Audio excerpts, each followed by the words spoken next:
हाँ, क्या नाम है आपका? मोहम्मद नाजिम। क्या हुआ था, क्या मामला हुआ था? कल हम ये 7 बजे बात कर रहे थे अपनी बहन से, जिसका इंतकाल हुआ है। छोटी बहन बात कर रही थी। आपकी बहन थी वो? जी, हमारी बहन थी वो। कहाँ पर ब्याही थी? वो हरदोगंज थाना लगता है और बढ़ासी गांव। तो मामला क्या हुआ था? मामला ये हुआ था, उसने बाग खरीदा होगा, उसमें उसको नुकसान हुआ। वो कहने लगा 5.5 लाख रुपए नुकसान हुआ है मुझे। किसने खरीदा था? जो हमारा बहन का हस्बैंड था। अच्छा, बहनोई। उसने तो उसको नुकसान हुआ 5.5 लाख रुपए का। वो बहन से टॉर्चर करता था कि 10 लाख रुपए अपने घर से लिया। मेरा काम भी बंद हो गया और ना मुझे उधारी के भी पैसे देने। तो 10 लाख रुपए ले गया और हर बात पे मारता था, जैसे कि क्या बुलेट नहीं मिली मुझे मैं बुलेट पर अच्छा लगता हूँ। शादी में बुलेट नहीं मिली और 1 लाख रुपए दिए उसको हमने, तो वो भी पी गया। उसने वो भी लौटा के नहीं दिए।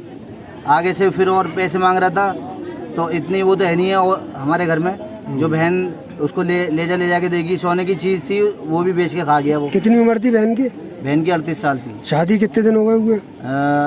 वो 21 दिसंबर को हुई थी, तो 2023। तो ये आपको मौत का कारण क्या है? मौत का क्या कारण होगा? मौत का कारण ये था सर, उसने पैसों की डिमांड रखी थी कि अपने घर से पैसे लेके आ। तो पैसों की डिमांड पे ही और उसको टॉर्चर करता था। आता था, पैसे लेके आ, पैसे मांगा। हाँ, हर बात में कि घर पे जा, अपने पैसे लेके आ। हर छोटी छोटी बातों पे मारता था। उसकी बहनें भी नहीं बदतमीजी करती थी। बहनों से कुछ बोलता नहीं था। ये हमारी बहन को ही मारता था। तो मारा क्यों? क्या रहे हैं चीलगढ़ से, तो उसमें रुपट्टे से कस के उसको मारा गया है। हाँ, गला घोट के मारा गया है। और उसके लिए कोई धारदार चीज नहीं है, यहाँ लगी हुई है। आपको सूचना कैसे मिली इसकी? हमें सूचना किसी के द्वारा मिली। उन्होंने कॉल हमारे पास नहीं करी, दूसरे के पास करी कॉल उन्होंने। वहाँ से हमारे पास कॉल आई। फिर हमसे बोला कि वो मेडिकल में हम मेडिकल गए। हमें नहीं है चकमा दिया। वो मेडिकल में कोई नहीं था, लाश वहीं पर थी गाँव में ही। फिर हम नहीं भड़ासी गए।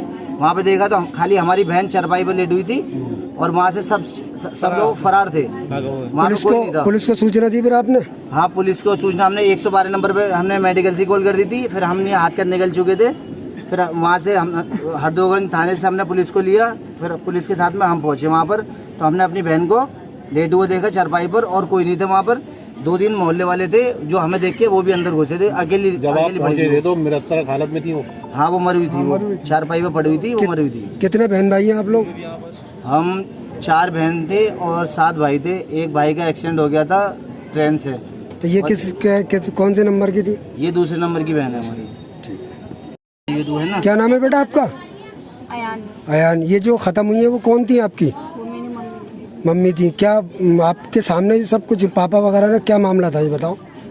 ये चीज़ की वजह से हुआ था। और जो उनकी सबसे बड़ी बहन की आसफा नाम की, उन्होंने लड़ गई थी। तो आपके सामने मारते थे मम्मी को? जी, मारा था। तो आपने कभी मना नहीं किया उनसे? किसने मारा था? मना करता तो मेरे पीछे लग गए थे। अच्छा, किसने मारा था? सबने मारा था। नाम बताओ कौन था? आसिफ, आरिफ, मौसम। जिस टाइम ये मम्मी आपकी खत्म हो गई थी, जब आप कहाँ थे? मैं घर।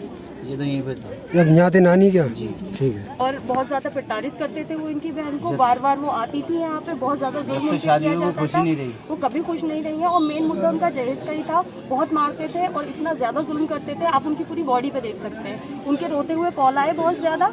और जैसे नहीं तो वो आपसे शिकायत नहीं करती थी इस चीज की? जी, शिकायत करती थी। क्लिप भी है हमारे पास। टॉर्चर किया जाता उनको तो? जी, वो बहुत ज्यादा शिकायत करती थी। लेकिन आप जानते हैं इंडियन सोसाइटी को होता क्या है कि घरों में लड़कियों के साथ कि चलो हो जाएगा, निभा लो, वो होता रहा। तो आपने कोई कदम क्यों नहीं उठाया? अगर पहले आप कदम उठा लेती तो शायद ये दिन में देखना आप सही कह रहे हैं कि पहले उठाना चाहिए था। लेकिन आप जानते हैं सोसाइटी कोई घर में बिगड़े।